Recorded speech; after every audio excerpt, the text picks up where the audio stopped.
We've got a little exclusive for you here, Richard, you'll be pleased to know. We have obtained here at TalkTV an exclusive video footage of an anti-ULEZ activist, because ULEZ has been a big story this week. Sadiq Khan pressing ahead with the ULEZ expansion zone in outer London. What you're seeing now is somebody representing a group called the Blade Runners Group sabotaging a ULEZ camera in Bromley. Now, you can see he's clambering up there. He's obviously done this before. This has been something that's been going on all over boroughs in outer London, and we'll be talking to one of the council members from Bromley, the leader of the council, I think, later on in the show. But here we see the local, what you might call resistance. Now, obviously, we don't condone any form of illegal activity here at TalkTV, but this is something that's going on a lot, Richard. People are fed up to the back teeth of these things being imposed upon them, and unfortunately, this kind of activity is going to be the result. Yeah, of course, and no one condones illegal activity. No. But regrettably, what we are seeing is the frustration of ordinary people who see this as a tax on the poor without any justification. Tax. We were just talking about another that. tax on the poor without any justification, against the consultation, against the scientific data, and people are saying enough is enough. If the politicians, you know, if they completely fail to properly represent us, then people's frustration boils over. So we don't condone it, but regrettably, it's happening here. It's happening with the protests against the migrant hotels. There's a number of different areas of life in the UK at the moment where the politicians are failing the people, whether it's what you're seeing with the shoplifting, all of this stuff. And people are saying, what is going on? Enough is enough. And as I say, people are just steaming furious with this, and this is the regrettable consequence. Yeah, absolutely right. It's a bit like with the Just Stop Oil protest. Eventually, drivers end up taking the matters into their own hands because the police have failed to deal with it.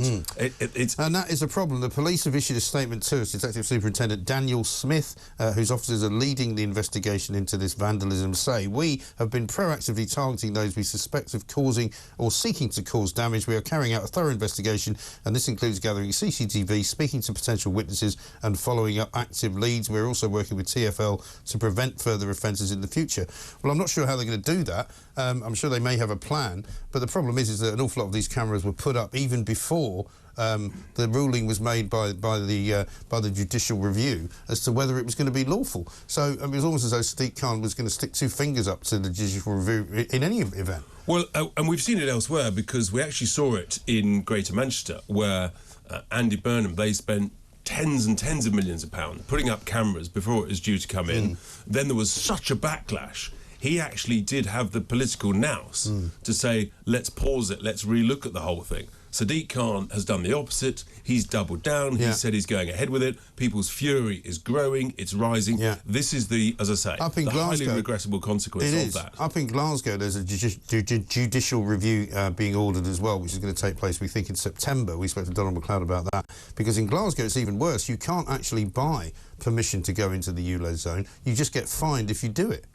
So you can't go in there. And so you know what's going to happen. People are going to rebel because the politicians are completely failing people, and people are trying to send a message through the ballot box, whether it was the local councillor elected, the Tory councillor elected in Cambridge City, whether it was the Tories winning in Uxbridge, specifically a single issue ULEZ election that was, and essentially the message was ULEZ, you lose. And Sadiq Khan, he hasn't listened. All he's done is say, well, I'll offer you a bit more cash for the scrappage scheme, completely failing to realise that sort of semi-form of bribery is so woeful. Well, also, that's our cash, by the way. And of course, it's our cash, and he's offering a bit more of our cash to try and bribe people.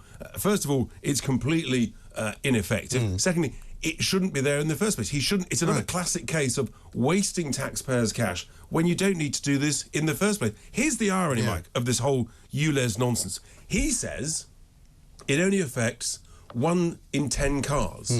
Well, if it really does only affect 1 in 10 cars, which, by the way, it doesn't, then do you really think by paying £12.50, that's going to change, in 1 in 10 cars in London, that's going to change the quantity of air pollution in London? I mean, the whole thing is absolute. Well, do you know what? Scientific I said this. farce. Yeah, I said this yesterday. I put out a tweet to the same effect, because if you read the government guidance on air pollution and on clean air and all of the studies that they're doing and all of the things that they say, it reads exactly like a COVID report. Yes. Exactly. Right? They're making models. They're predicting things that might happen. They're estimating how many people might be made ill by pollution. It's all nonsense, and it's all based upon scientific sort of guesswork.